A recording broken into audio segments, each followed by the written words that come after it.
ਵਾਹਿਗੁਰੂ ਜੀ ਕਾ ਖਾਲਸਾ, ਵਾਹਿਗੁਰੂ ਜੀ ਕੀ ਫਤਿਹ।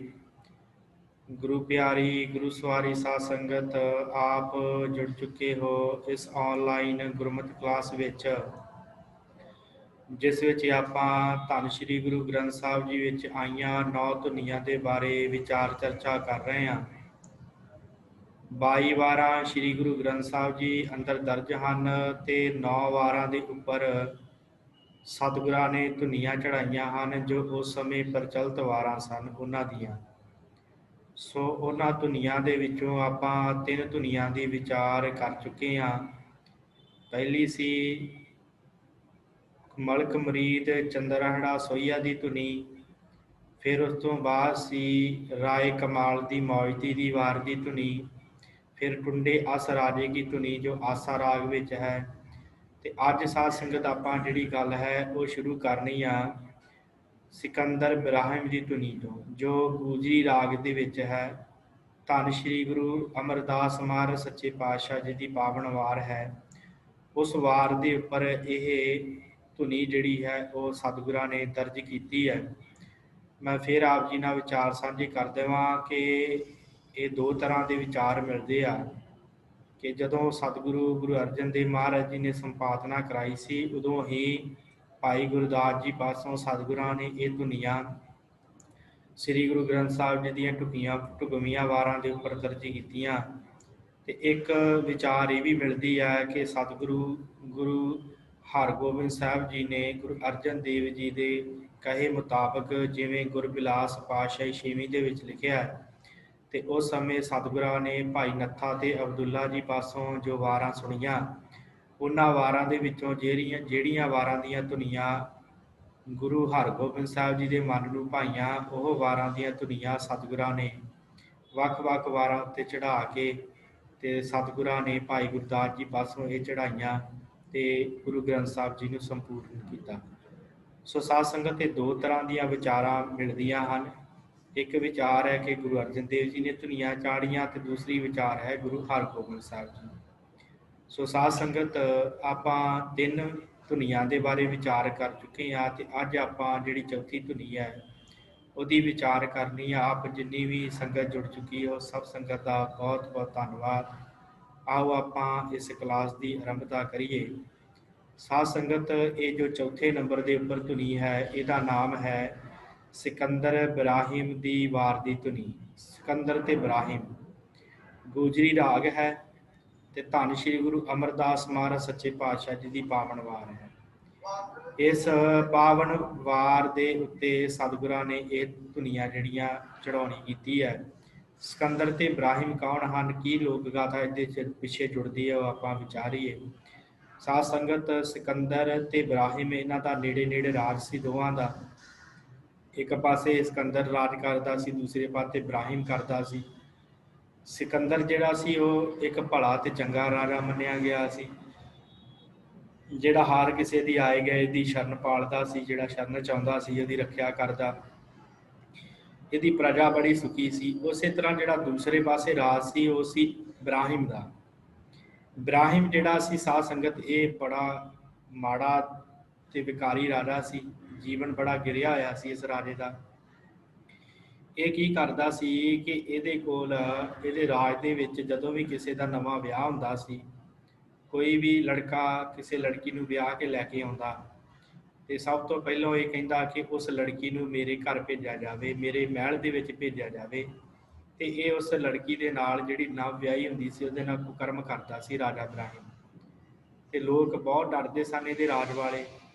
ਤੇ ਜਦੋਂ ਵੀ ਕਿਸੇ ਨੇ ਵਿਆਹ ਕਰਨਾ ਆਪਣੀ ਬੱਚੀ ਦਾ, ਆਪਣੇ ਲੜਕੇ ਦਾ, ਤੇ ਉਹਨਾਂ ਨੇ ਆਪਣੀ ਲੜਕੀ ਜਿਹੜੀ ਸੀ ਇਸ ਰਾਜੇ ਦੇ ਕੋਲ ਆਪਣੇ ਆਪ ਹੀ ਭੇਜ ਦੇਣੀ, ਕਿਉਂਕਿ ਬੜਾ ਖੌਫ ਸੀ ਇਹਦਾ। ਇਸੇ ਤਰ੍ਹਾਂ ਸਮਾਂ ਬੀਤਿਆ। ਕਹਿੰਦੇ ਕਿ ਇੱਕ ਦਿਨ ਇੱਕ ਪੰਡਤ ਦੇ ਲੜਕੀ ਦੇ ਸ਼ਾਦੀ ਸੀ, ਵਿਆਹ ਸੀ, ਜੋ ਇਹਦੀ ਰਿਆਸਤ ਵਿੱਚ ਰਹਿੰਦਾ ਸੀ, ਇਹਦੇ ਰਾਜ 'ਚ ਰਹਿੰਦਾ ਸੀ ਬਰਾਹਿਮ ਦੇ। ਤੇ ਉਹਦੇ ਲੜਕੇ ਦਾ ਵਿਆਹ ਹੋਇਆ। ਸਾਰਾ ਕੁਝ ਹੋਣ ਤੋਂ ਬਾਅਦ ਪੰਡਤ ਨੂੰ ਬੜੀ ਚਿੰਤਾ ਸਤਾਉਣ ਲੱਗੀ।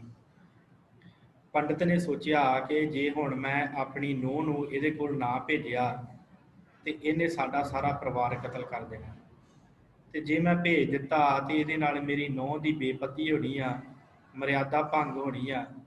ਤੇ ਮੈਂ ਹੁਣ ਕਰਾਂ ਕੀ। ਬੜਾ ਸੋਚ ਵਿਚਾਰ ਕੀਤੀ ਆ ਤੇ ਵਿਆਹਣ ਤੋਂ ਬਾਅਦ ਬੱਚੀ ਨੂੰ ਵਿਆਹ ਕੇ ਲੈ ਕੇ ਆਉਣ ਤੋਂ ਬਾਅਦ ਇਹ ਸਿੱਧਾ ਹੀ ਰਾਜੇ ਸਿਕੰਦਰ ਦੇ ਕੋਲ ਗਿਆ। ਇਹ ਪੰਡਤ ਰਾਜੇ ਸਿਕੰਦਰ ਕੋਲ ਜਾ ਕੇ ਇਹਨੇ ਬੇਨਤੀ ਕੀਤੀ ਆ, ਫਰਿਆਦ ਕੀਤੀ ਆ ਕਿ ਰਾਜਾ ਸਿਕੰਦਰ, ਮੈਂ ਸੁਣਿਆ ਹੈ ਕਿ ਤੂੰ ਇੱਕ ਬੜਾ ਭਲਾ ਰਾਜਾ ਹੈ ਤੇ ਆਏ ਦੀ ਸ਼ਰਨ ਪਾਲਦਾ ਹੈ। ਜਿਹੜਾ ਤੇਰੀ ਸ਼ਰਨ ਵਿੱਚ ਆਉਂਦਾ ਹੈ ਉਹਦੀ ਤੂੰ ਲੱਜਿਆ ਕਰਦਾ, ਉਹਦੀ ਤੂੰ ਸ਼ਰਨ ਰੱਖਦਾ ਹੈ, ਸ਼ਰਨ ਆਏ ਦੀ ਤੂੰ ਰੱਖਦਾ ਹੈ। ਸੋ ਸਾਧ ਸੰਗਤ, ਇਹ ਜਦੋਂ ਜਿਹੜਾ ਰਾਜਾ ਸੀ ਸਿਕੰਦਰ, ਇਹਦੇ ਕੋਲੇ ਪੰਡਿਤ ਪਹੁੰਚਿਆ ਤੇ ਸਿਕੰਦਰ ਨੇ ਕਿਹਾ, ਠੀਕ ਹੈ, ਮੈਂ ਤੈਨੂੰ ਆਪਣੇ ਰਾਜ ਦੇ ਵਿੱਚ ਸ਼ਰਨ ਦਿੰਦਾ। ਇਹਨੇ ਪੰਡਿਤ ਨੂੰ ਤੇ ਲੜਕੀ ਨੂੰ ਸਮੇਤ ਪਰਿਵਾਰ ਇਹਨਾਂ ਨੂੰ ਜਿਹੜੀ ਸੀ ਉੱਤੇ ਸ਼ਰਨ ਦਿੱਤੀ। ਇੱਧਰ ਰਾਜੇ ਇਬਰਾਹਿਮ ਨੂੰ ਪਤਾ ਲੱਗਾ ਤੇ ਰਾਜੇ ਇਬਰਾਹਿਮ ਨੇ ਇੱਕ ਚਿੱਠੀ ਲਿਖ ਕੇ ਭੇਜੀ ਆ ਰਾਜੇ ਸਿਕੰਦਰ ਨੂੰ, ਕਹਿੰਦਾ ਕਿ ਮੇਰੇ ਰਾਜ ਦੇ ਜਿਹੜੇ ਆ ਲੋਕ ਤੇਰੇ ਰਾਜ ਦੇ ਵਿੱਚ ਸ਼ਰਨ ਲੈ ਕੇ ਬੈਠੇ ਆ, ਉਹਨਾਂ ਨੂੰ ਮੇਰੇ ਕੋਲ ਭੇਜ ਦੇ, ਨਹੀਂ ਤੇ ਤੇਰਾ ਹਾਲ ਬੜਾ ਮਾੜਾ ਹੋਵੇਗਾ, ਬੜਾ ਬੁਰਾ ਹਾਲ ਕਰਾਂਗਾ। ਇਹ ਜਦੋਂ ਗੱਲ ਇਹਨੇ ਸੁਣੀ ਆ, ਪੜ੍ਹੀ ਆ ਇਸ ਸਿਕੰਦਰ ਨੇ, ਤੇ ਪੜ੍ਹਨ ਤੋਂ ਬਾਅਦ ਇਹਨੂੰ ਗੁੱਸਾ ਆਇਆ। ਕਹਿੰਦਾ ਕਿ ਇਹ ਤੇ ਬਹੁਤ ਮਾੜੀ ਗੱਲ ਹੈ। ਇਹਨੇ ਕਿਹਾ, ਚੱਲ ਕੋਈ ਨਹੀਂ, ਮੈਂ ਸਮਝਾਵਾਂਗਾ ਰਾਜੇ ਇਬਰਾਹਿਮ। ਅਜੇ ਇਹੀ ਗੱਲਾਂ ਕਰਦਾ ਸੀ, ਇੰਨੇ ਚਿਰ ਨੂੰ ਦੂਸਰੀ ਚਿੱਠੀ ਭੇਜਤੀ ਰਾਜੇ ਇਬਰਾਹਿਮ ਨੇ ਕਿ ਤੂੰ ਹੁਣ ਜੰਗ ਦੇ ਲਈ ਤਿਆਰ ਰਹਿ, ਹੁਣ ਮੈਂ ਜੰਗ ਕਰਕੇ ਤੇ ਫਿਰ ਤੇਰੇ ਨਾਲ ਬਦਲਾ ਲਵਾਂਗਾ। ਤੂੰ ਮੇਰੀ ਤੋਹੀਨ ਕੀਤੀ ਆ, ਤੂੰ ਮੇਰੇ ਰਾਜ ਦੇ ਜਿਹੜੇ ਆ ਗਦਾਰ ਇਹਨਾਂ ਨੂੰ ਪਨਾਹ ਦਿੱਤੀ ਹੈ। ਕੋਈ ਵੀ ਗੱਲ ਨਹੀਂ ਇਹਨੇ ਸੁਣੀ ਇਬਰਾਹਿਮ ਨੇ, ਤੇ ਸਿਕੰਦਰ ਨਾਲ ਲੜਨ ਦੇ ਲਈ ਫੌਜ ਜਿਹੜੀ ਇਕੱਠੀ ਕਰ ਲਈ। ਸਾਰੀ ਫੌਜ ਇਕੱਠੀ ਕਰਕੇ ਤੇ ਇਹ ਲੜਨ ਵਾਸਤੇ ਆਇਆ ਸਿਕੰਦਰ ਦੇ ਨਾਲ। ਇੱਧਰੋਂ ਸਿਕੰਦਰ ਨੂੰ ਪਤਾ ਲੱਗਾ ਹੈ ਹੁਣ ਜਿਹੜੇ ਮਰਦ ਹੁੰਦੇ ਆ ਉਹ ਸ਼ਰਨਾਏ ਦੀ ਰੱਖਿਆ ਕਰਦੇ ਆ, ਤੇ ਨਾਲੇ ਜਿਹੜੇ ਮਰਦ ਹੁੰਦੇ ਆ ਉਹ ਗੱਲ ਜਾਣਦੇ, ਜੇ ਕਿਸੇ ਨੂੰ ਵਚਨ ਦਿੱਤਾ ਤੇ ਉਹ ਵਚਨ ਪੂਰਾ ਕਰਦੇ।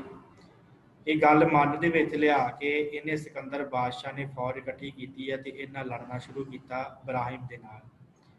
ਇਬਰਾਹਿਮ ਦੇ ਨਾਲ ਇਹਦੀ ਜੰਗ ਹੋਈ ਆ, ਬਹੁਤ ਜੰਗ ਚੱਲੀ। ਤੇ ਹੁਣ ਇਬਰਾਹਿਮ ਮਾੜਾ ਸੀ, ਕੁਕਰਮੀ ਸੀ, ਤੇ ਰਾਜਾ ਜਿਹੜਾ ਸੀ ਸਿਕੰਦਰ, ਇਹ ਹੁਣ ਤਕੜਾ ਸੀ ਕਿਉਂਕਿ ਧਰਮੀ ਰਾਜਾ ਸੀ। ਇਹਨੇ ਇਬਰਾਹਿਮ ਨੂੰ ਜਿੱਤ ਲਿਆ, ਸਮੇਤ ਇਹਦੀ ਫੌਜ ਨੂੰ ਗ੍ਰਿਫਤਾਰ ਕਰ ਲਿਆ। ਇਬਰਾਹਿਮ ਗ੍ਰਿਫਤਾਰ ਕਰਕੇ ਇਹਨੇ ਜਿਹੜਾ ਇਬਰਾਹਿਮ ਸੀ ਉਹਨੂੰ ਕੈਦ ਦੇ ਵਿੱਚ ਪਾ ਦਿੱਤਾ ਸਿਕੰਦਰ ਨੇ। ਕੈਦ ਵਿੱਚ ਪਾ ਕੇ ਤੇ ਇਹਨੂੰ 6 ਮਹੀਨੇ ਘੱਟੋ ਘੱਟ ਕੈਦ 'ਚ ਰੱਖਿਆ। ਤੇ ਨਾਲ ਹੀ ਕੀ ਕੀਤਾ ਕਿ ਇੱਕ ਉਪਦੇਸ਼ਕ ਜਿਹੜਾ ਹੁੰਦਾ ਹੈ, ਗਿਆਨ ਦੇਣ ਵਾਲਾ, ਧਰਮਾਤਾ, ਜਿਹੜਾ ਧਰਮ ਦਾ ਗਿਆਨ ਦਿੰਦਾ ਹੈ, ਉਸ ਮਨੁੱਖ ਦੀ ਇਹਨੇ ਡਿਊਟੀ ਲਗਾ ਦਿੱਤੀ ਹੈ ਕਿ ਭਾਈ ਤੂੰ ਇਹਦੇ ਕੋਲ ਜਾਣਾ ਹੈ ਤੇ ਇਹਨੂੰ ਧਰਮ ਦਾ ਗਿਆਨ ਦੇਣਾ ਹੈ, ਇਹਨੂੰ ਕੁਕਰਮਾਂ ਵੱਲੋਂ ਹਟਾਉਣਾ ਹੈ, ਕਿਉਂਕਿ ਇਹ ਆਪਣੀ ਪ੍ਰਜਾ ਦੇ ਨਾਲ ਹੀ ਕੁਕਰਮ ਕਰਦਾ ਹੈ, ਉਹਨਾਂ ਦੀਆਂ ਧੀਆਂ ਦੇ ਨਾਲ ਕੁਕਰਮ ਕਰਦਾ, ਉਹਨਾਂ ਦਾ ਸੱਤ ਭੰਗ ਕਰਦਾ, ਤੇ ਤੂੰ ਇਹਨੂੰ ਜਿਹੜਾ ਸਿੱਖਿਆ ਦੇਣੀ ਹੈ। ਉਹ ਜਿਹੜਾ ਉਪਦੇਸ਼ਕ ਸੀ ਉਹਦੇ ਕੋਲ ਜਾਂਦਾ, ਹਰ ਰੋਜ਼ ਇਹਨੂੰ ਸਿੱਖਿਆ ਦ੍ਰਿੜ ਕਰਵਾਉਂਦਾ। ਹੌਲੀ ਹੌਲੀ ਇਬਰਾਹਿਮ ਦਾ ਮਨ ਜਿਹੜਾ ਬਦਲਿਆ ਤੇ ਇਹਨੇ ਫਿਰ ਇੱਕ ਦਿਨ ਰਾਜੇ ਸਿਕੰਦਰ ਦੇ ਕੋਲ ਆਇਆ ਤੇ ਇਹਨੇ ਬੇਨਤੀ ਕੀਤੀ ਆ ਉਪਦੇਸ਼ਕ ਨੇ ਆ ਕੇ ਕਿ ਰਾਜਾ ਜਿਹੜਾ ਇਬਰਾਹਿਮ ਆ ਉਹ ਤੈਨੂੰ ਮਿਲਣਾ ਚਾਹੁੰਦਾ। ਫਿਰ ਇਬਰਾਹਿਮ ਜਿਹੜਾ ਸੀ ਇਹਦੇ ਕੋਲ ਪਹੁੰਚਿਆ, ਰਾਜਾ ਸਿਕੰਦਰ। ਇਹਨੇ ਇਬਰਾਹਿਮ ਨੇ ਫਿਰ ਦੋਵੇਂ ਹੱਥ ਜੋੜ ਕੇ ਇਸ ਸਿਕੰਦਰ ਦੇ ਕੋਲੋਂ ਮਾਫੀ ਮੰਗੀ ਹੈ। ਕਹਿੰਦਾ ਜੀ ਮੇਰੇ ਕੋਲ ਬੜਾ ਗੁਨਾਹ ਹੋਇਆ, ਜਿਹੜੀ ਪ੍ਰਜਾ ਹੁੰਦੀ ਉਹ ਰੱਬ ਦਾ ਰੂਪ ਹੁੰਦੀ ਹੈ, ਮੈਂ ਆਪਣੀ ਪ੍ਰਜਾ ਦੇ ਨਾਲ ਧੋਖਾ ਕਮਾਇਆ, ਉਹਨਾਂ ਦੀਆਂ ਧੀਆਂ ਭੈਣਾਂ ਦੇ ਨਾਲ ਹੀ ਮੈਂ ਕੁਕਰਮ ਕਰਨੇ ਸ਼ੁਰੂ ਕੀਤੇ, ਇਹ ਮੇਰੇ ਲਈ ਬੜੀ ਮਾੜੀ ਗੱਲ ਹੈ। ਇਹਨੇ ਮਾਫੀ ਮੰਗੀ ਆ। ਜਦੋਂ ਇਹਨੇ ਮਾਫੀ ਮੰਗੀ ਫਿਰ ਉਸ ਤੋਂ ਬਾਅਦ ਸਿਕੰਦਰ ਰਾਜੇ ਨੇ ਇਹਨੂੰ ਮਾਫ ਕੀਤਾ। ਫਿਰ ਇਹਦਾ ਜਿਹੜਾ ਰਾਜ ਸੀ ਜਿੰਨਾ, ਉਹ ਰਾਜ ਇਹਨੂੰ ਸਾਰਾ ਵਾਪਸ ਕਰਤਾ ਤੇ ਇਹਨੂੰ ਕਿਹਾ ਕਿ ਹੁਣ ਤੂੰ ਧਰਮ ਦਾ ਰਾਜ ਚਲਾ। ਫਿਰ ਇਸ ਇਬਰਾਹਿਮ ਰਾਜੇ ਨੇ ਵੀ ਧਰਮੀ ਹੋ ਕਰਕੇ ਆਪਣਾ ਜੀਵਨ ਬਤੀਤ ਕੀਤਾ। ਸੋ ਇਹਨਾਂ ਦੀ ਜਿਹੜੀ ਜੰਗ ਦੀ ਵਾਰਤਾ ਹੈ, ਉਸ ਜੰਗ ਦੀ ਵਾਰਤਾ ਨੂੰ ਕਵੀਆਂ ਨੇ ਜਦੋਂ ਲਿਖਿਆ ਤੇ ਉਹ ਜਿਹੜੀ ਇੱਕ ਧੁਨੀ ਬਣਾ ਕੇ ਉਹਨਾਂ ਨੇ ਲਿਖਿਆ, ਤੇ ਸਿਕੰਦਰ ਤੇ ਇਬਰਾਹਿਮ ਦੇ ਜਿਹੜੀ ਵਾਰ ਸੀ ਉਹਦੀ ਧੁਨੀ ਨੂੰ ਫਿਰ ਧੰਨ ਸ਼੍ਰੀ ਗੁਰੂ ਅਰਜਨ ਦੇਵ ਜੀ ਨੇ ਜਾਂ ਸ਼੍ਰੀ ਗੁਰੂ ਹਰਗੋਬਿੰਦ ਸਾਹਿਬ ਜੀ ਨੇ ਇਸ ਵਾਰ ਦੀ ਜਿਹੜੀ ਧੁਨੀ ਨੂੰ ਲਿਖਣਾ ਕੀਤਾ, ਦਰਜ ਕੀਤਾ। ਸੋ ਇਹ ਇਹਦੀ ਵਾਰ ਦਾ ਸਰੂਪ ਹੈ, ਮੈਂ ਆਪ ਜੀ ਦੀ ਸਕਰੀਨ ਉੱਪਰ ਸਾਂਝਾ ਕੀਤਾ ਹੈ। ਸਿਕੰਦਰ ਦੀ ਵਾਰ ਦਾ ਸਰੂਪ ਕੀ ਹੈ? ਪਾਪੀ ਖਾਨ ਬਿਰਾਮ ਪਰ ਚੜ ਆਏ ਸਿਕੰਦਰ, ਭੇੜ ਦੋਹਾਂ ਦਾ ਮੱਚਿਆ ਵੱਡ ਰਣ ਦੇ ਅੰਦਰ, ਫੜਿਆ ਖਾਨ ਬਿਰਾਹਿਮ ਨੂੰ ਕਰ ਵੱਡ ਅਡੰਬਰ, ਬੱਧਾ ਸੰਗਲ ਪਾਏ ਕੇ ਜਨ ਕੀਲੇ ਬੰਦਰ, ਆਪਣਾ ਹੁਕਮ ਮਨਾਏ ਕੇ ਛੱਡਿਆ ਜੰਗ ਅੰਦਰ। ਕਹਿੰਦੇ ਆ ਕਿ ਪਾਪੀ ਜਿਹੜਾ ਖਾਨ ਸੀ ਇਬਰਾਹਿਮ, ਉਹ ਚੜ ਕੇ ਆਇਆ ਤੇ ਸਿਕੰਦਰ ਨੇ ਨਾਲ ਲੜਾਈ ਕੀਤੀ ਆ। ਦੋਵਾਂ ਪਾਸਿਓਂ ਭੇੜ ਮੱਚਿਆ ਤੇ ਵੱਡ रण ਦੇ ਅੰਦਰ ਬੜਾ ਭੇੜ ਮੱਚਿਆ, ਦੋਵੇਂ ਪਾਸਿਓਂ ਜੰਗ ਹੋਇਆ ਬੜਾ ਵੱਡਾ। ਫੜਿਆ ਖਾਨ ਇਬਰਾਹਿਮ ਨੂੰ ਕਰ ਵੱਡ ਅਡੰਬਰ। ਇਬਰਾਹਿਮ ਨੂੰ ਫੜ ਲਿਆ ਗਿਆ ਬੜੇ ਅਡੰਬਰ ਕਰਕੇ, ਬੜੇ ਤਰੀਕਿਆਂ ਦੇ ਨਾਲ ਸਿਕੰਦਰ ਨੇ ਫੜ ਲਿਆ। ਬੱਧਾ ਸੰਗਲ ਪਾਏ ਕੇ ਜਨ ਕੀਲੇ ਬੰਦਰ, ਜਿਵੇਂ ਬਾਂਦਰ ਨੂੰ ਕੀਲ ਲਿਆ ਜਾਂਦਾ ਹੈ ਇਵੇਂ ਸੰਗਲ ਪਾ ਕੇ ਇਸ ਇਬਰਾਹਿਮ ਨੂੰ ਕੀਲ ਲਿਆ ਇਹਨੇ ਸਿਕੰਦਰ ਨੇ। ਆਪਣਾ ਹੁਕਮ ਮਨਾਏ ਕੇ ਛੱਡਿਆ ਜੱਗ ਅੰਦਰ, ਕਹਿੰਦੇ ਆਪਣਾ ਹੁਕਮ ਮਨਾ ਕੇ ਇਹਨੂੰ ਫਿਰ ਇਹਨੇ ਛੱਡਿਆ, ਫਿਰ ਇਹਨੇ ਆਪਣੇ ਰਾਜ ਦੇ ਵਿੱਚ ਇਹਨੂੰ ਅੰਦਰ ਜਾ ਕੇ ਛੱਡਿਆ ਕਿ ਭਾਈ ਜਾ ਹੁਣ ਆ ਧਰਮੀ ਰਾਜ ਕਰ। ਸੋ ਸਾਧ ਸੰਗਤ, ਇਹ ਜਿਹੜਾ ਸਿਕੰਦਰ ਤੇ ਇਬਰਾਹਿਮ ਦੀ ਵਾਰ ਦੀ ਧੁਨੀ ਹੈ, ਇਸ ਧੁਨੀ ਨੂੰ ਗੁਰੂ ਸਾਹਿਬ ਜੀ ਨੇ ਇਸ ਗੂਜਰੀ ਦੀ ਵਾਰ ਜਿਹੜੀ ਹੈ ਇਹਦੇ ਉੱਪਰ ਦਰਜ ਕੀਤਾ ਹੈ। 508 ਨੰਬਰ ਅੰਗ ਦੇ ਉੱਪਰ ਇਹ ਵਾਰ ਸੁਭਾਏਮਾਨ ਹੈ। ਸਿਰਲੇਖ ਸਤਿਗੁਰਾਂ ਨੇ ਦਿੱਤਾ ਹੈ, ਗੂਜਰੀ ਕੀ ਵਾਰ ਮਹੱਲਾ ਤੀਜਾ, ਸਿਕੰਦਰ ਬਿਰਾਹਿਮ ਕੀ ਵਾਰ ਕੀ ਧੁਨੀ ਗਾਉਣੀ। ਇਹ ਸਤਿਗੁਰਾਂ ਨੇ ਇਹਦਾ ਸਿਰਲੇਖ ਦਿੱਤਾ ਹੈ ਤੇ ਮੈਂ ਪਿਛਲੀ ਵਾਰ ਦੀ ਤਰ੍ਹਾਂ ਸਿਰਫ ਇਹਦੀ ਪੌੜੀ ਹੀ ਤੁਹਾਡੇ ਨਾਲ ਸਾਂਝੀ ਕਰਾਂਗਾ, ਕਿਉਂਕਿ ਪੌੜੀ ਦਾ ਸੰਬੰਧ ਇਸ ਵਾਰ ਦੀ ਜੋ ਸਿਰਲੇਖ ਹੈ, ਜੋ ਵਾਰ ਦੀ ਧੁਨੀ ਉਹਦੇ ਨਾਲ ਹੈ, ਤਾਂ ਕਰਕੇ ਆਪਾਂ ਪੌੜੀ ਇਕੱਲੀ ਵਿਚਾਰਾਂਗੇ। ਇਹਦੇ ਨਾਲ ਸ਼ਲੋਕ ਵੀ ਦਰਜ ਹਨ, ਆਪ ਜੀ ਨੇ ਉਹ ਸ਼ਲੋਕ ਵੀ ਪੜ੍ਹ ਲੈਣੇ। 508 ਨੰਬਰ ਦੇ ਉੱਪਰ ਇੱਕ ਵਾਰ ਸੁਭਾਏਮਾਨ ਹੈ। ਪੌੜੀ। ਆਪਣਾ ਆਪ ਉਪਾਇਣ ਤਦੋਂ ਹੋਰ ਨਾ ਕੋਈ, ਮਤਾ ਮਸੂਰਤ ਆਪ ਕਰੇ ਜੋ ਕਰੇ ਸੋ ਹੋਈ। ਤਦਹੋਂ ਆਕਾਸ ਨਾ ਪਤਾਲ ਹੈ ਨਾ ਤ੍ਰੈ ਲੋਈ, ਤਦਹੋਂ ਆਪੇ ਆਪ ਨਿਰੰਕਾਰ ਹੈ ਨਾ ਉਹ ਪਤ ਹੋਈ। ਜੋ ਤਿਸ ਭਾਵੈ ਤਿਵੈ ਕਰੇ ਤਿਸ ਬਿਨ ਅਵਰ ਨਾ ਕੋਈ। ਸਤਿਗੁਰਾਂ ਨੇ ਗੁਰੂ ਅਮਰਦਾਸ ਮਹਾਰਾਜ ਨੇ ਇਸ ਪੌੜੀ ਦੇ ਅੰਦਰ ਬਖਸ਼ਿਸ਼ ਇਹ ਕੀਤੀ ਹੈ ਕਿ ਉਹ ਨਿਰੰਕਾਰ ਦਾ ਸਰੂਪ ਕੈਸਾ ਸੀ। ਜਦੋਂ ਉਹ ਪਰਮੇਸ਼ਰ ਨੇ ਜਗਤ ਬਣਾਉਣ ਤੋਂ ਪਹਿਲੋਂ ਦਾ ਉਹਦਾ ਸਰੂਪ ਜਿਹੜਾ ਉਹ ਸ੍ਰੀ ਗੁਰੂ ਅਮਰਦਾਸ ਮਹਾਰਾਜ ਸੱਚੇ ਪਾਤਸ਼ਾਹ ਜੀ ਨੇ ਦੱਸਣਾ ਕੀਤਾ ਕਿ ਆਪਣਾ ਆਪ ਉਪਾਇਣ ਤਦੋਂ ਹੋਰ ਨਾ ਕੋਈ। ਆਪਣੇ ਆਪ ਤੋਂ ਪਰਮੇਸ਼ਰ ਆਪ ਪ੍ਰਗਟ ਹੋਇਆ, ਤਦੋਂ ਉਦੋਂ ਹੋਰ ਕੋਈ ਵੀ ਨਹੀਂ ਸੀ, ਸਿਰਫ ਪਰਮੇਸ਼ਰ ਆਪ ਸੀ ਅਕਾਲ ਮੂਰਤ। ਮਤਾ ਮਸੂਰਤ ਆਪ ਕਰੇ ਜੋ ਕਰੇ ਸੋ ਹੋਈ। ਮਤਾ ਮਸੂਰਤ, ਕੋਈ ਵੀ ਉਹਨੂੰ ਹੁਕਮ ਦੇਣ ਵਾਲਾ ਨਹੀਂ ਸੀ ਪਰਮੇਸ਼ਰ ਨੂੰ। ਜੋ ਕਰੇ ਸੋ ਹੋਈ, ਆਪੇ ਜੋ ਕਰਦਾ ਸੀ ਉਹੀ ਸੰਸਾਰ ਤੇ ਉਹੀ ਉਹ ਆਪਣੇ ਆਪ ਦੇ ਵਿੱਚ ਕਰਦਾ ਸੀ, ਹੋਰ ਕਿਸੇ ਤਰ੍ਹਾਂ ਦਾ ਉਹ ਕਿਸੇ ਕੋਲੋਂ ਹੁਕਮ ਨਹੀਂ ਸੀ ਮੰਗਦਾ। ਤਦੋਂ ਆਕਾਸ਼ ਨਾ ਪਤਾਲ ਹੈ ਨਾ ਤ੍ਰੈ ਲੋਈ, ਉਦੋਂ ਨਾ ਕੋਈ ਆਕਾਸ਼ ਸੀ ਨਾ ਪਤਾਲ ਸੀ, ਧਰਤੀ ਸੀ, ਤੇ ਨਾ ਤ੍ਰੈ ਲੋਈ, ਨਾ ਹੀ ਤਿੰਨ ਲੋਕ ਸਨ, ਪ੍ਰਿਥਵੀ ਆਕਾਸ਼ ਪਤਾਲ। ਤਦੋਂ ਆਪੇ ਆਪ ਨਿਰੰਕਾਰ ਹੈ ਨਾ ਉਪਤ ਹੋਈ, ਉਦੋਂ ਸਿਰਫ ਤੇ ਸਿਰਫ ਉਹ ਅਕਾਲ ਪੁਰਖ ਨਿਰੰਕਾਰ ਸਰੂਪ ਹੋ ਕਰਕੇ ਬੈਠਾ ਸੀ, ਨਾ ਉਪਤ ਹੋਈ, ਜਿਹੜਾ ਕਦੀ ਵੀ ਨਾਸ਼ ਨਹੀਂ ਸੀ ਹੁੰਦਾ।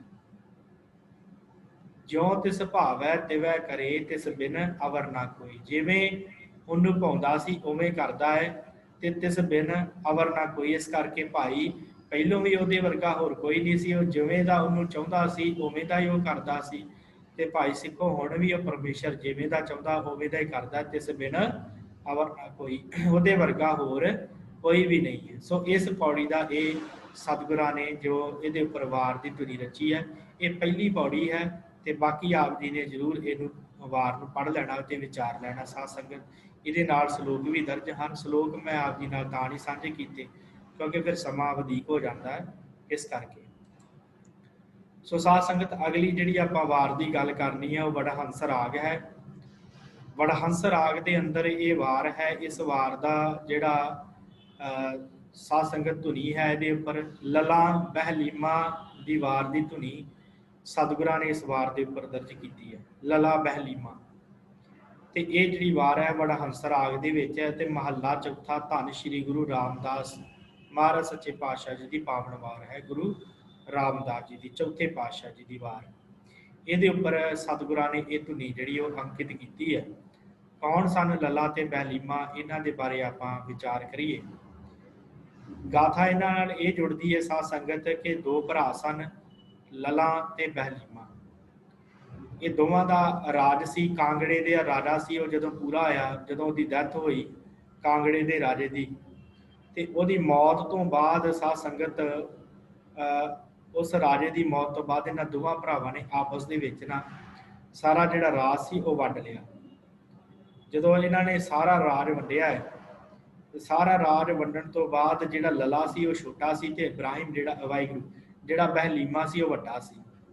ਲਲਾ ਛੋਟਾ ਸੀ ਤੇ ਬਹਿਲੀਮਾ ਵੱਡਾ ਸੀ।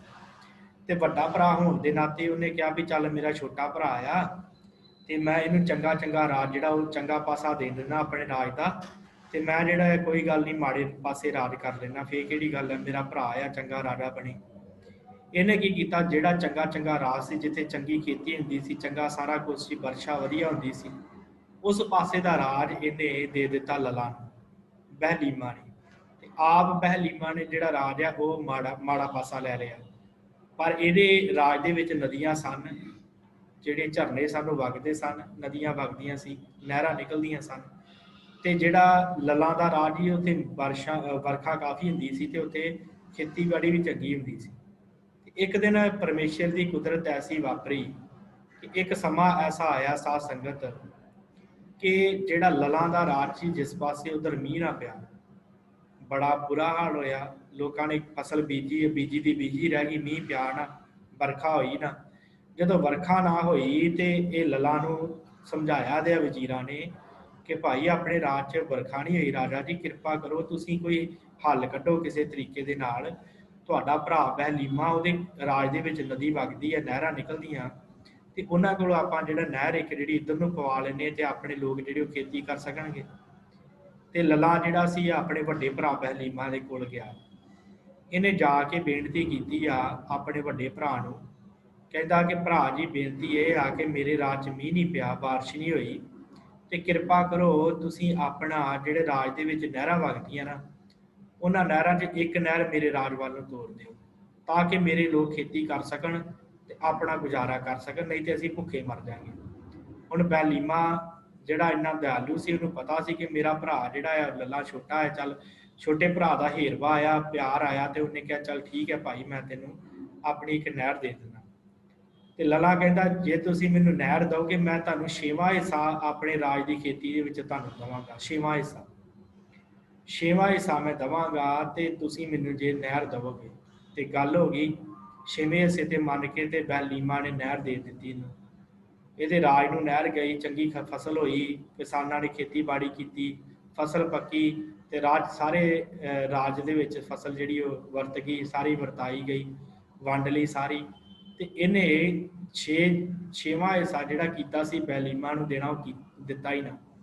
ਬਹਿਲੀਮਾ ਬੜਾ ਨਾਰਾਜ਼, ਕਹਿੰਦਾ ਇਹ ਤੇ ਗੱਲ ਮਾੜੀ ਹੋ ਗਈ, ਮੇਰੇ ਭਰਾ ਨੇ ਮੈਨੂੰ 6ਵਾਂ ਹਿੱਸਾ ਨਹੀਂ ਦਿੱਤਾ, ਇਹ ਤੇ ਗਲਤ ਗੱਲ ਹੈ ਨਾ। ਜਿਹੜਾ ਬੰਦਾ ਬਚਨ ਕਰਕੇ ਮੁੱਕਰ ਜਾਵੇ ਉਹਦੇ ਵਾਸਤੇ ਤੇ ਮਾੜੀ ਗੱਲ ਹੈ, ਜੇ ਅੱਜ ਮੇਰੇ ਨਾਲ ਮੁੱਕਰ ਗਿਆ ਤੇ ਕੱਲ ਨੂੰ ਆਪਣੀ ਪ੍ਰਜਾ ਨਾਲ ਮੁੱਕਰੇਗਾ। ਇਹਨੇ ਫਿਰ ਬਹਿਲੀਮਾ ਨੇ ਆਪਣੇ ਭਰਾ ਦੇ ਵਾਸਤੇ ਚਿੱਠੀ ਭੇਜੀ ਆ ਕਿ ਤੂੰ ਮੈਨੂੰ 6ਵਾਂ ਹਿੱਸਾ ਦੇ।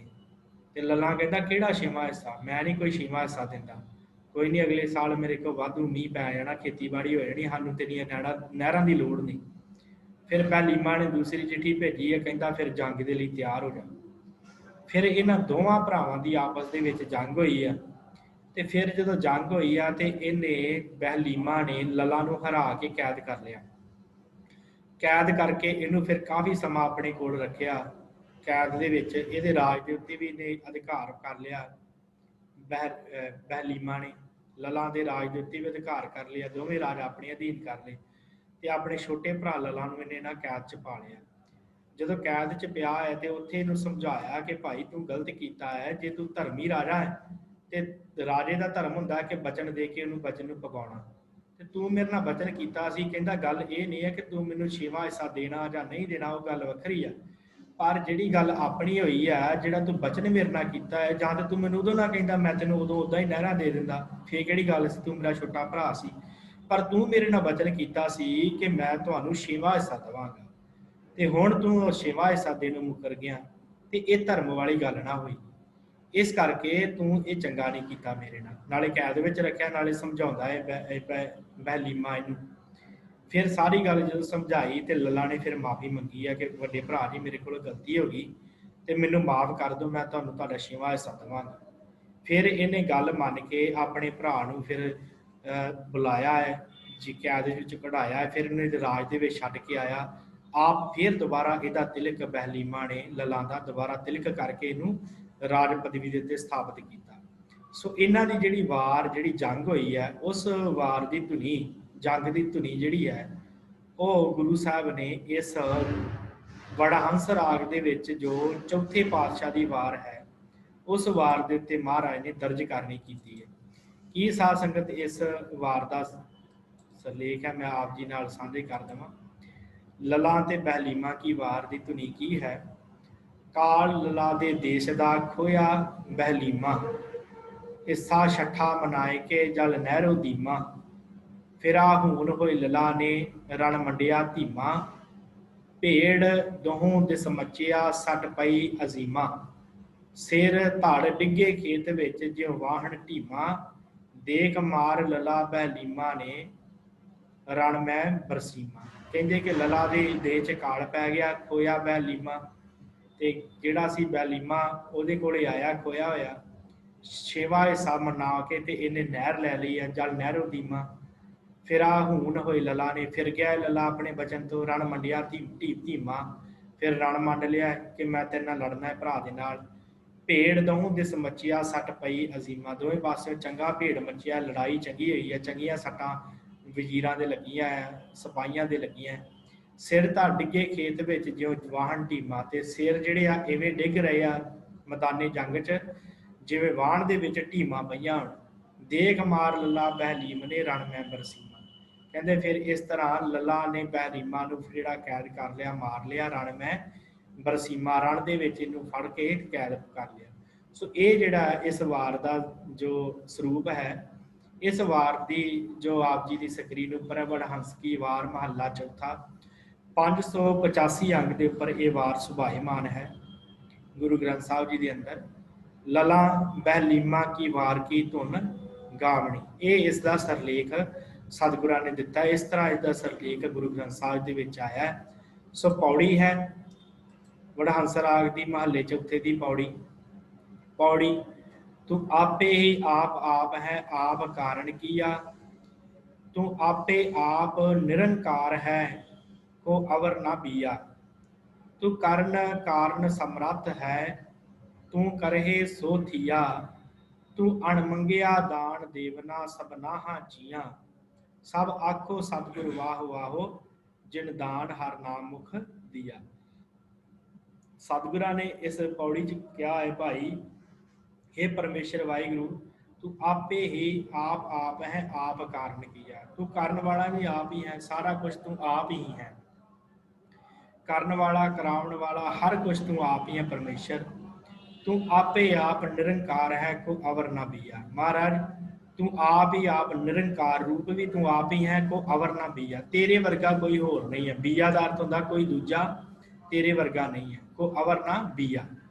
तू करण कारण समर्थ है, तू करे सो थिया। महाराज कहते आ हे परमेश्वर वाहिगुरु, तू करण वाला, करण कारण, कारण भी तू आप है, समर्थ है तू, करण वाला भी ते कराउण वाला भी, सारा कुछ तू करे सो थिया। महाराज जो तुसी करदे हो ਉਹੀ ਹੁੰਦਾ है। तू अणमंगिया दान देवना सबनाहा जिया।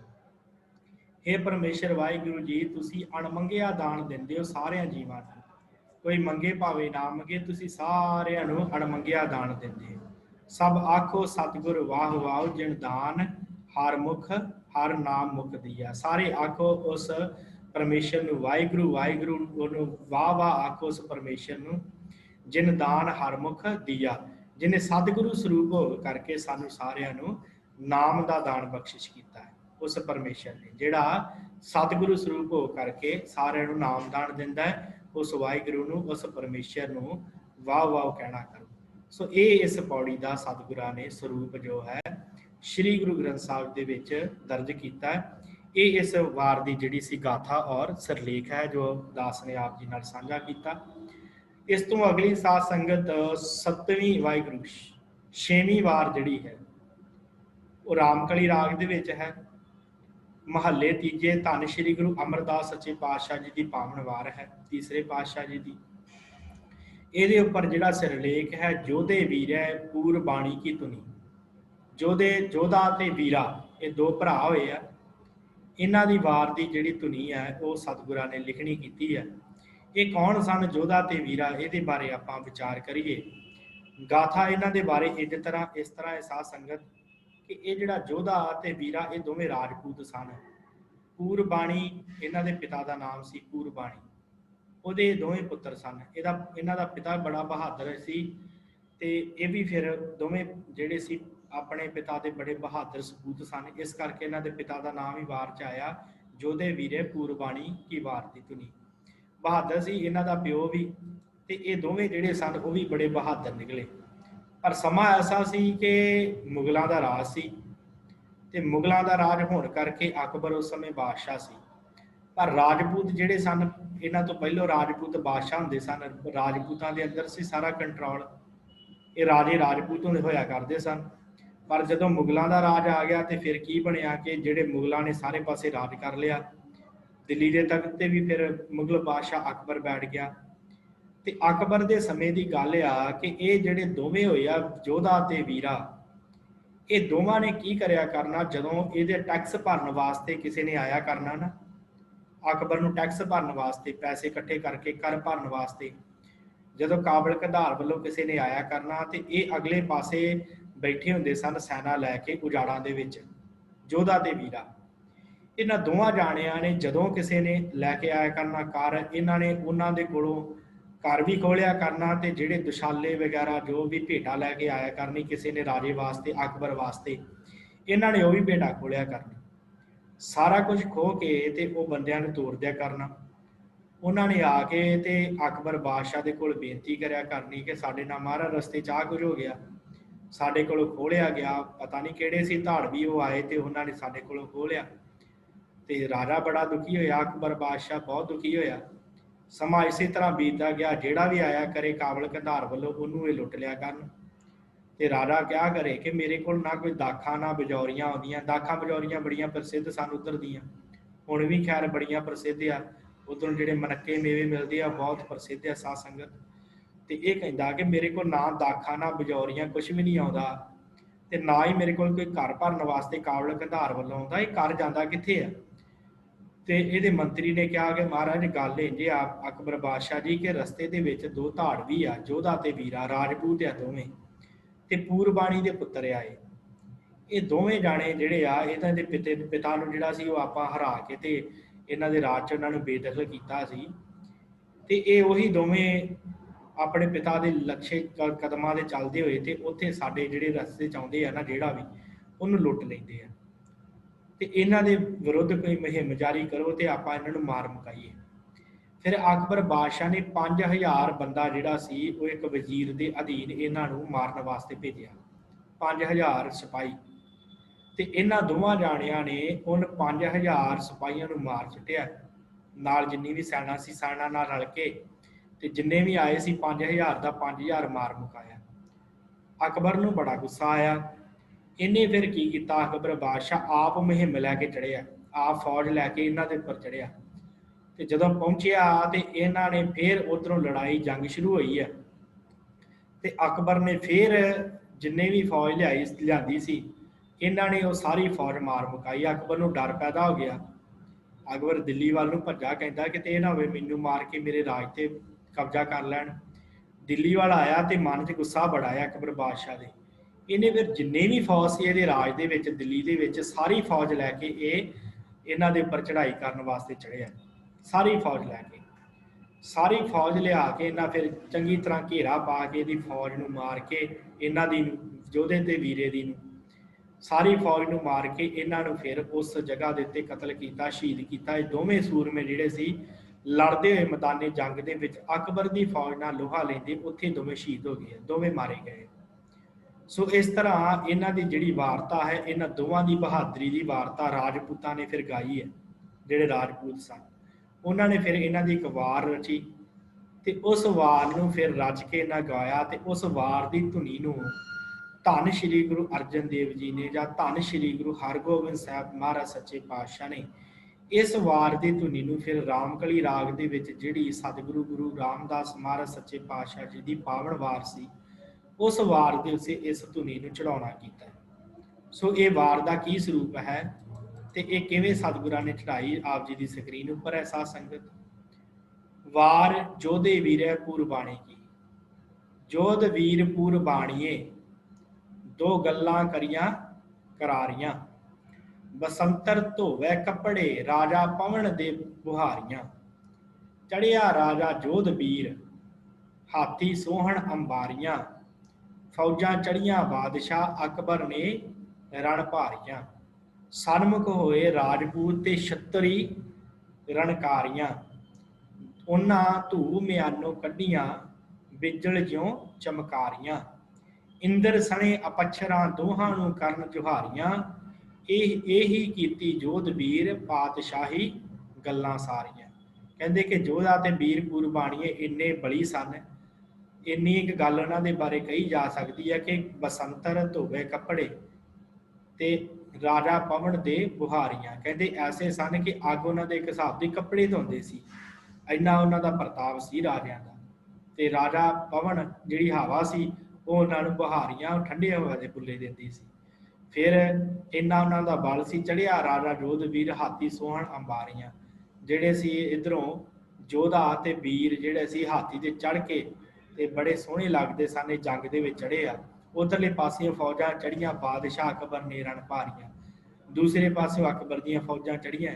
ਸਨਮੁਖ ਹੋਏ ਰਾਜਪੂਤ ਤੇ ਛਤਰੀ ਰਣਕਾਰੀਆਂ। ਕਹਿੰਦੇ ਸਨਮੁਖ ਹੋਏ ਆ ਜੰਗ ਮੈਦਾਨੀ ਜੰਗ ਦੇ ਵਿੱਚ ਦੋਵੇਂ ਰਾਜਪੂਤ ਵੀਰ ਆਪਣੀਆਂ ਫੌਜਾਂ ਲੈ ਕੇ, ਤੇ ਛਤਰੀ ਰਣਕਾਰੀਆਂ ਛਤਰੀ ਜਿਹੜੇ ਉਹ ਰਣ ਦੇ ਵਿੱਚ ਇਕੱਠੇ ਹੋਏ ਆ। ਉਹਨਾਂ ਧੂ ਮਿਆਨੋਂ ਕੱਢੀਆਂ ਬਿਜਲ ਜਿਉਂ ਚਮਕਾਰੀਆਂ। ਆਪਣੇ ਮਿਆਨ ਦੇ ਵਿੱਚੋਂ ਤਲਵਾਰਾਂ ਧੂ ਕੇ ਕੱਢੀਆਂ ਜਿਵੇਂ ਬਿਜਲੀਆਂ ਚਮਕ ਰਹੀਆਂ ਹੋਣ। ਇੰਦਰ ਸਣੇ ਅਪੱਛਰਾਂ ਦੋਹਾਂ ਨੂੰ ਕਰਨ ਜੁਹਾਰੀਆਂ। ਇੰਦਰ ਤੇ ਅਪੱਛਰਾਂ ਸਾਰੀਆਂ ਦੋਵਾਂ ਦੇ ਅੱਗੇ ਜਿਵੇਂ ਝੁਕ ਰਹੀਆਂ ਹੋਣ, ਇਵੇਂ ਲੱਗ ਰਿਹਾ। ਇਹੀ ਕੀਤੀ ਜੋਧ ਵੀਰ ਪਾਤਸ਼ਾਹੀ ਗੱਲਾਂ ਸਾਰੀਆਂ। ਕਹਿੰਦੇ ਇਸ ਤਰ੍ਹਾਂ ਇਹਨਾਂ ਨੇ ਜੋ ਕੀਤੀ ਹੈ ਉਹ ਪਾਤਸ਼ਾਹੀ ਗੱਲਾਂ ਸਾਰੀਆਂ। ਇਹ ਸਾਰੀਆਂ ਗੱਲਾਂ ਜਿਹੜੀਆਂ ਹੈ ਉਸ ਸਮੇਂ ਦੀ ਪਾਤਸ਼ਾਹੀ 'ਚ ਲਿਖੀਆਂ ਗਈਆਂ। ਉਸ ਸਮੇਂ ਦੇ ਲੋਕ ਇਹ ਗੱਲਾਂ ਨੂੰ ਗਾਉਣ ਲੱਗ ਪਏ। ਸੋ ਸਤਿਗੁਰਾਂ ਨੇ ਇਹੀ ਸਰਲੇਖ ਜਿਹੜਾ ਹੈ ਇਸ ਰਾਮਕਲੀ ਵਾਰ ਦੇ ਉੱਪਰ ਦਿੱਤਾ ਹੈ। 947 ਅੰਗ ਦੇ ਉੱਪਰ ਸੁਭਾਇਮਾਨ ਹੈ ਇਹ ਵਾਰ।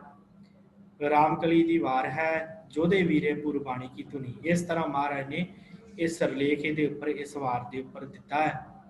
ਸੋ ਸਾਧ ਸੰਗਤ ਪੌੜੀ ਹੈ ਇਸ ਵਾਰ ਦੀ। ਸੱਚਾ ਤਖਤ ਰਚਾਇਆ ਬੈਸਣ ਕੋ ਜਾਈ। ਸਭ ਕਿਛ ਆਪੇ ਆਪ ਹੈ ਗੁਰ ਸ਼ਬਦ ਸੁਣਾਈ। ਆਪੇ ਕੁਦਰਤ ਸਾਜੀਅਨ ਕਰ ਮਹਿਲ ਸਰਾਈ। ਚੰਦ ਸੂਰਜ ਦੋਏ ਚਾਨਣੇ ਪੂਰੀ ਬਣਤ ਬਣਾਈ। ਆਪ ਵੇਖੈ ਸੁਣੇ ਆਪ ਗੁਰ ਸ਼ਬਦ ਧਿਆਈ। ਵਾਹ ਵਾਹ ਸੱਚੇ ਪਾਤਸ਼ਾਹ ਤੂੰ ਸੱਚੀ ਨਾਈ ਰਹਾਓ। ਸੱਚੇ ਪਰਮੇਸ਼ਰ ਨੇ ਤਖਤ ਰਚਾਇਆ ਹੈ, ਇਹ ਜਗਤ ਬਣਾਇਆ ਹੈ। ਬੈਸਣ ਕੋ ਜਾਈ, ਉਹ ਪਰਮੇਸ਼ਰ ਨੇ ਸਾਰਿਆਂ ਨੂੰ ਬਿਠਾਇਆ ਹੈ ਆਪਣੀ ਆਪਣੀ ਜਗ੍ਹਾ ਦੇ ਉੱਤੇ। ਸਭ ਕੁਛ ਉਹ ਪਰਮੇਸ਼ਰ ਆਪ ਹੈ। ਗੁਰ ਸ਼ਬਦ ਸੁਣਾਈ, ਗੁਰੂ ਦੇ ਸ਼ਬਦ ਦੇ ਦੁਆਰਾ ਪ੍ਰਾਪਤ ਹੁੰਦਾ ਹੈ, ਪਤਾ ਲੱਗਦਾ ਹੈ। ਆਪੇ ਕੁਦਰਤ ਸਾਜੀਆਂ ਨੇ ਕਰ ਮਹਿਲ ਸਰਾਈ। ਆਪ ਹੀ ਉਹਨੇ ਸਾਰੀ ਕੁਦਰਤ ਸਾਜੀ ਹੈ, ਮਹਿਲ ਸਰਾਈ ਸਾਰਾ ਕੁਛ ਜਗਤ ਦਾ ਬਣਾਇਆ ਹੈ। ਚੰਦ ਸੂਰਜ ਦੋਏ ਚਾਨਣੇ ਪੂਰੀ ਬਣਤ ਬਣਾਈ। ਸ੍ਰਿਸ਼ਟੀ ਦੀ ਰਚਨਾ ਪੂਰੀ ਕੀਤੀ ਹੈ, ਸੰਸਾਰ ਦੀ ਰਚਨਾ ਚੰਦ ਤੇ ਸੂਰਜ ਬਣਾ ਕੇ ਚਾਨਣ ਦੇਣ ਵਾਸਤੇ। ਆਪੇ ਵੇਖੇ ਸੁਣੇ ਆਪ ਗੁਰ ਸ਼ਬਦ ਧਿਆਈ। ਆਪੇ ਹੀ ਉਹ ਦੇਖ ਰਿਹਾ ਤੇ ਆਪੇ ਸੁਣ ਰਿਹਾ ਹੈ, ਤੇ ਉਸ ਪਰਮੇਸ਼ਰ ਨੂੰ ਗੁਰੂ ਦੇ ਸ਼ਬਦ ਦੇ ਦੁਆਰਾ ਧਿਆਓ। ਵਾਹ ਵਾਹ ਸੱਚੇ ਪਾਤਸ਼ਾਹ ਤੂੰ ਸੱਚੀ ਨਾਈ। ਹੇ ਪਰਮੇਸ਼ਰ ਤੂੰ ਵਾਹ ਹੈ, ਹੇ ਪਾਤਸ਼ਾਹ ਸੱਚੇ ਪਾਤਸ਼ਾਹ ਤੂੰ ਵਾਹ ਹੈ, ਤੇਰੀ ਵਡਿਆਈ ਜਿਹੜੀ ਉਹ ਸੱਚੀ ਹੈ। ਰਹਾਓ। ਇੱਥੇ ਸਤਿਗੁਰਾਂ ਨੇ ਸ਼ਬਦ ਰਹਾਓ ਵਰਤਿਆ ਹੈ। ਮੈਂ ਸਾਧ ਸੰਗਤ ਇੱਥੇ ਥੋੜ੍ਹਾ ਜਿਹਾ ਰੋਕ ਕੇ ਆਪ ਜੀ ਨਾਲ ਗੱਲ ਸਾਂਝੀ ਕਰਾਂ। ਸੋ ਸਾਧ ਸੰਗਤ ਪਹਿਲੋਂ ਆਪਾਂ ਗੱਲ ਮੁਕਾ ਲਈਏ ਕਿ ਇੱਥੇ ਜਿਹੜੀ ਆ ਇਹ ਜੋਧੇ ਵੀਰੇ ਪੁਰਬਾਣੀ ਦੀ ਧੁਨੀ ਮਹਾਰਾਜ ਨੇ ਅੰਕਿਤ ਕੀਤੀ ਆ ਇਸ ਰਾਮਕਲੀ ਦੀ ਵਾਰ ਦੇ ਅੰਦਰ। ਸੋ ਇੱਥੇ ਮੈਂ ਇੱਕ ਛੋਟੀ ਜਿਹੀ ਵਿਚਾਰ ਕਰਕੇ ਆਪਾਂ ਫਿਰ ਸਮਾਪਤੀ ਵੱਲ ਵਧਣਾ ਹੈ। ਸਾਧ ਸੰਗਤ ਜਿਹੜੀਆਂ ਵਾਰਾਂ ਹਨ ਗੁਰੂ ਗ੍ਰੰਥ ਸਾਹਿਬ ਦੇ ਵਿੱਚ, ਉਹਨਾਂ ਦੇ ਵਿੱਚ ਜਿਹੜਾ ਹੈ ਰਹਾਓ ਸ਼ਬਦ ਇਸ ਵਾਰ ਦੀ ਪੌੜੀ ਦੇ ਨਾਲ ਆਇਆ ਹੈ। ਹੋਰ ਜਿੰਨੀਆਂ ਵੀ ਵਾਰਾਂ ਹਨ ਉਹਨਾਂ ਦੇ ਵਿੱਚ ਰਹਾਓ ਨਹੀਂ ਆਉਂਦਾ। ਹਾਂ, ਆਸਾ ਦੀ ਵਾਰ ਦੇ ਵਿੱਚ ਰਹਾਓ ਆਉਂਦਾ ਹੈ, ਪਰ ਉਹ ਸ਼ਲੋਕ ਦੇ ਨਾਲ ਦਰਜ ਹੈ। ਉਹ ਸ਼ਲੋਕ ਹੈ ਸਤਿਗੁਰਾਂ ਨੇ ਜੋ ਦਰਜ ਕੀਤਾ। ਸ਼ਲੋਕ ਮਹੱਲਾ ਪਹਿਲਾ। ਦੁਖ ਦਾਰੂ ਸੁਖ ਰੋਗ ਭਇਆ ਜਾਂ ਸੁਖ ਤਾਮ ਨਾ ਹੋਈ। ਤੂੰ ਕਰਤਾ ਕਰ ਨਾਮੈ ਨਾਹੀ ਜਾਹੋਂ ਕਰੀ ਨਾ ਹੋਈ। ਬਲਿਹਾਰੀ ਕੁਦਰਤ ਵਸਿਆ ਤੇਰਾ ਅੰਤ ਨਾ ਜਾਈ ਲਖਿਆ ਰਹਾਓ। ਇੱਥੇ ਮਹਾਰਾਜ ਨੇ ਰਹਾਓ ਦਿੱਤਾ ਤੇ ਇਹ ਆਸਾ ਦੀ ਵਾਰ ਦੇ ਵਿੱਚ ਰਹਾਓ ਹੈ, ਪਰ ਇਹ ਸ਼ਲੋਕ ਦੇ ਵਿੱਚ ਰਹਾਓ ਹੈ। ਇਸ ਕਰਕੇ ਇਹਨੂੰ ਰਹਾਓ ਨੂੰ ਆਪਾਂ ਸਮੁੱਚੀ ਵਾਰ ਦੇ ਉੱਪਰ ਢੁਕਾ ਨਹੀਂ ਸਕਦੇ। ਇਹ ਸਿਰਫ ਉਸ ਸ਼ਲੋਕ ਦੀ ਵਿਆਖਿਆ ਕਰਦਾ ਹੈ। ਰਹਾਓ ਦਾ ਅਰਥ ਹੁੰਦਾ ਹੈ ਵਿਸ਼ਰਾਮ। ਰਹਾਓ ਦਾ ਅਰਥ ਹੁੰਦਾ ਹੈ ਅਸਥਾਈ, ਜਿਹੜੀ ਪੰਕਤੀ ਨੂੰ ਡੂੰਘਾਈ ਦੇ ਵਿੱਚ ਜਾ ਕੇ ਜਿਹਦਾ ਵਿਸ਼ਾ ਵਸਤੂ ਸ਼ਬਦ ਦਾ ਜਿਸ ਪੰਕਤੀ ਦੇ ਨਾਲ ਲੱਗਾ ਹੋਵੇ। ਸੋ ਇਸ ਰਾਮਕਲੀ ਰਾਗ ਦੀ ਜਿਹੜੀ ਵਾਰ ਹੈ ਨਾ ਚੌਥੇ ਪਾਤਸ਼ਾਹ ਵਾਹਿਗੁਰੂ ਤੀਸਰੇ ਪਾਤਸ਼ਾਹ ਦੀ, ਇਹਦੇ ਨਾਲ ਜਿਹੜਾ ਇਹ ਰਹਾਓ ਸ਼ਬਦ ਸਤਿਗੁਰਾਂ ਨੇ ਵਰਤਿਆ, ਵਾਹ ਵਾਹ ਸੱਚੇ ਪਾਤਸ਼ਾਹ ਤੂੰ ਸੱਚੀ ਨਾਈ ਵਰਤ ਕੇ ਤੇ ਮਹਾਰਾਜ ਨੇ ਨਾਲ ਰਹਾਓ ਸ਼ਬਦ ਵਰਤਿਆ। ਉਹ ਕਿਉਂ ਸਤਿਗੁਰਾਂ ਨੇ ਵਰਤਿਆ ਤੇ ਇਹਦਾ ਕੀ ਭਾਵ ਹੈ, ਕਿਵੇਂ ਗੁਰਮੁਖ ਪਿਆਰੇ ਪੜ੍ਹਦੇ ਆ, ਇਹ ਜਿਹੜਾ ਸਾਰੇ ਪੌੜੀ ਆ ਨਾ, ਇਹਦਾ ਨਿਚੋੜ ਜਿਹੜਾ ਇਸ ਰਹਾਓ ਦੇ ਵਿੱਚ ਹੈ। ਇਸੇ ਤਰ੍ਹਾਂ ਅੱਗੇ ਜਿੰਨੀਆਂ ਵੀ ਪੌੜੀਆਂ ਆਉਂਦੀਆਂ ਉਹਨਾਂ ਦੇ ਇਸ ਪੌੜੀ ਦੀਆਂ 5 ਪੰਕਤੀਆਂ ਹਨ। ਮੈਂ ਇੱਕ ਵਾਰੀ ਫੇਰ ਸਾਂਝੀ ਕਰ ਦੇਵਾਂ। ਸਾਧ ਸੰਗਤ ਇਹਦੀਆਂ ਵੇਖੋ ਆਪ ਜੀ ਗਿਣ ਸਕਦੇ ਹੋ, 1 2 3 4 5 5 ਪੌੜੀਆਂ ਇੱਥੇ ਏਕਾ ਲੱਗਾ। ਫਿਰ ਆ 6ਵੀਂ ਪੰਕਤੀ ਜਿਹੜੀ ਹੈ ਨਾ ਮਹਾਰਾਜ ਨੇ ਇਹ ਵੱਖਰੀ ਲਿਖੀ ਹੈ, ਵਾਹ ਵਾਹ ਸੱਚੇ ਪਾਤਸ਼ਾਹ ਤੂੰ ਸੱਚੀ ਨਾਈ ਰਹਾਓ। ਰਹਾਓ ਦਿੱਤਾ, ਪੌੜੀ ਦੇ ਨਾਲ ਕਦੀ ਵੀ ਰਹਾਓ ਤੁਸੀਂ ਨਹੀਂ ਵੇਖੋਗੇ, ਪਰ ਇਹਦੇ ਨਾਲ ਸਤਿਗੁਰਾਂ ਨੇ ਇੱਕ ਪੌੜੀ ਰਚ ਕੇ ਇਹਦੇ ਨਾਲ ਰਹਾਓ ਬਖਸ਼ੀ ਕੀਤਾ। ਤੇ 5 ਜਿਹੜੀਆਂ 2 4 ਤੇ 5 ਅੱਗੇ ਵੀ ਇਹੋ ਸਰੂਪ ਚੱਲਦਾ ਹੈ, 5 ਪੌੜੀਆਂ ਹੀ ਆਉਂਦੀਆਂ। ਪਰ ਸਤਿਗੁਰੂ ਸੱਚੇ ਪਾਤਸ਼ਾਹ ਜੀ ਨੇ ਰਹਾਓ ਦਿੱਤਾ ਹੈ ਕਿ ਇਹ ਜਿਹੜੀ ਵਾਰ ਦੀ ਇਹ ਪੰਕਤੀ ਹੈ, ਇਹਨੂੰ ਇਸ ਪੌੜੀ ਦੇ ਨਾਲ ਵੀ ਟਿਕਾਉਣਾ ਹੈ ਤੇ ਸਮੁੱਚੀ ਜਿੰਨੀ ਵਾਰ ਦੇ ਵਿੱਚ ਜਿੰਨੀਆਂ ਵੀ ਪੌੜੀਆਂ ਆਈਆਂ ਉਹਨਾਂ ਦੇ ਉੱਪਰ ਇਸ ਪੰਕਤੀ ਨੂੰ ਟਿਕਾਉਣਾ, ਵਾਹ ਵਾਹ ਸੱਚੇ ਪਾਤਸ਼ਾਹ ਤੂੰ ਸੱਚੀ ਨਾਈ। ਇਸ ਪੌੜੀ ਨੂੰ, ਇਸ ਪੰਕਤੀ ਨੂੰ ਜਿਹੜੀਆਂ ਦੂਸਰੀਆਂ ਪੌੜੀਆਂ ਹਨ ਉਹਨਾਂ ਦੇ ਨਾਲ ਟਿਕਾ ਕੇ ਪੜ੍ਹਨਾ ਹੈ। ਤੇ ਸੋ ਸਾਧ ਸੰਗਤ ਇਹਦੀਆਂ 2 ਤਰ੍ਹਾਂ ਦੀਆਂ ਪੜ੍ਹਨ ਦੇ ਬਾਰੇ ਵਿਚਾਰ ਆ। ਤੇ ਕਿਉਂਕਿ ਇੱਕ ਜਗ੍ਹਾ ਹੀ ਲਿਖਿਆ ਹੁੰਦਾ ਹੈ ਜਿਹੜਾ ਹੈ ਨਾ ਰਹਾਓ, ਫਿਰ ਅਗਲੀ ਜਿਹੜੀਆਂ ਪੌੜੀਆਂ ਹਨ ਇਸ ਵਾਰ ਦੇ ਅੰਦਰ ਉਹਨਾਂ ਦੇ ਨਾਲ ਅੱਗੇ ਰਹਾਓ ਨਹੀਂ ਆਉਂਦਾ, ਸਿਰਫ ਇਸੇ ਹੀ ਪੌੜੀ ਦੇ ਨਾਲ ਰਹਾਓ ਆਉਂਦਾ, ਅੱਗੇ ਨਹੀਂ ਆਉਂਦਾ। ਤੇ ਸਾਧ ਸੰਗਤ ਜਿਹੜੇ ਵਿਦਵਾਨ ਉਹ ਇਹ ਗੱਲ ਕਹਿੰਦੇ ਆ, 2 ਤਰ੍ਹਾਂ ਦੇ ਵਿਚਾਰ ਮੰਨਦੇ ਆ। ਤੇ ਭਾਈ ਕਾਹਨ ਸਿੰਘ ਨਾਭਾ ਜਾਂ ਸੰਪਰਦਾਇ ਵਿਦਵਾਨ, ਭਾਈ ਮਨੀ ਸਿੰਘ ਵਾਲੇ ਟੀਕੇ, ਜਿੰਨਾ ਵੀ ਆ ਫਰੀਦਕੋਟ ਵਾਲਾ ਟੀਕਾ, ਇਹ ਜਿੰਨੇ ਵੀ ਵਿਦਵਾਨ ਆ ਨਾ, ਇਹ ਸਾਰੇ ਇਸ ਗੱਲ ਦੇ ਨਾਲ ਸਹਿਮਤ ਆ ਕਿ ਇਹ ਜਿਹੜਾ ਅਖੀਰ ਦੇ ਉੱਪਰ ਲਿਖਿਆ ਨਾ, ਵਾਹ ਵਾਹ ਸੱਚੇ ਪਾਤਸ਼ਾਹ ਤੂੰ ਸੱਚੀ ਨਾਈ, ਜਦੋਂ ਤੁਸੀਂ ਪਾਠ ਕਰਨਾ ਹੈ ਜਾਂ ਕੀਰਤਨ ਕਰਨਾ ਹੈ ਉਦੋਂ ਇਸ ਪੰਕਤੀ ਨੂੰ, ਜੇ ਤੁਸੀਂ ਕੋਈ ਹੋਰ ਇਸ ਵਾਰ ਦੀ ਕੋਈ ਹੋਰ ਪੌੜੀ ਵੀ ਪੜ੍ਹ ਰਹੇ ਹੋ ਉਹਦੇ ਨਾਲ ਵੀ ਇਸ ਪੰਕਤੀ ਨੂੰ ਪੜ੍ਹਨਾ ਹੀ ਪੜ੍ਹਨਾ। ਉਹ ਇਸ ਗੱਲ ਦੇ ਨਾਲ ਸਹਿਮਤ ਆ। ਤੇ ਕੁਝ ਵਿਦਵਾਨ ਇਹ ਕਹਿੰਦੇ ਆ ਕਿ ਇਹ ਪੰਕਤੀ ਜਿਹੜੀ ਇੱਥੇ ਲਿਖੀ ਆ ਪਹਿਲੀ ਪੌੜੀ ਦੇ ਨਾਲ ਹੀ, ਤੇ ਇਹਨੂੰ ਸਿਰਫ ਪਹਿਲੀ ਪੌੜੀ ਦੇ ਨਾਲ ਹੀ ਪੜ੍ਹਿਆ ਜਾਵੇਗਾ, ਬਾਕੀਆਂ ਦੇ ਨਾਲ ਨਹੀਂ ਪੜ੍ਹਿਆ ਜਾਵੇਗਾ। ਪਰ ਸਾਧ ਸੰਗਤ ਤਰਕ ਇਹ ਵੀ ਦਿੱਤਾ ਜਾਂਦਾ ਹੈ ਕਿ ਜਿਹੜੀ ਜੋਧੇ ਤੇ ਵੀਰੇਪੁਰ ਬਾਣੀ ਦੀ ਧੁਨੀ ਹੈ, ਜਿਹੜੀ ਪੌੜੀ ਦੀਆਂ ਉਹਦੀਆਂ ਵਾਰਾਂ ਦੀ ਗਿਣਤੀ ਹੈ, ਜਿਹੜੀਆਂ ਪੰਕਤੀਆਂ ਉਹ ਜੇ ਢੁਕਣਗੀਆਂ ਤੇ ਜੇ ਪੂਰੀ ਦੇ ਪੂਰੀ ਉੱਪਰ ਢੁਕਣਗੀਆਂ, ਇਹ ਪੰਕਤੀ 6ਵੀਂ ਨੂੰ ਨਾਲ ਲਾ ਕੇ ਫਿਰ ਢੁਕੇਗੀ ਉਹ ਪੂਰੀ ਵਾਰ ਇਹਦੇ ਉੱਪਰ। ਇਸ ਕਰਕੇ ਇਹ ਜ਼ਿਆਦਾਤਰ ਵਿਚਾਰ ਮੰਨੀ ਜਾਂਦੀ ਆ ਕਿ ਜਦੋਂ ਰਾਮਕਲੀ ਦੀ ਇਹ ਵਾਰ ਪੜ੍ਹਿਓ, ਤੁਸੀਂ ਵੀ ਆਪ ਜੀ ਨੇ ਜ਼ਰੂਰ ਇੱਕ ਵਾਰੀ ਚੈੱਕ ਕਰਨਾ, ਪੜ੍ਹਨਾ ਜ਼ਰੂਰ, ਕਿ ਜਦੋਂ ਇਸ ਰਾਮਕਲੀ ਦੀ ਵਾਰ ਨੂੰ ਪੜ੍ਹਿਆ ਜਾਂਦਾ ਹੈ, ਠੀਕ ਹੈ ਰਹਾਓ ਵਾਲੀ ਪੰਕਤੀ ਸਿਰਫ ਪਹਿਲੀ ਪੌੜੀ ਦੇ ਨਾਲ ਹੈ, ਬਾਕੀ ਦੀਆਂ ਪੌੜੀਆਂ ਨਾਲ ਨਹੀਂ ਆ। ਤੇ ਪਰ ਜਦੋਂ ਆਪਾਂ ਪੜ੍ਹਨੀ ਆ ਉਦੋਂ ਕਹਿੰਦੇ ਆ ਕਿ ਇਹ ਰਹਾਓ ਦੀ ਪੰਕਤੀ ਹਰ ਪੌੜੀ ਦੇ ਨਾਲ ਪੜ੍ਹੀ ਜਾਵੇਗੀ।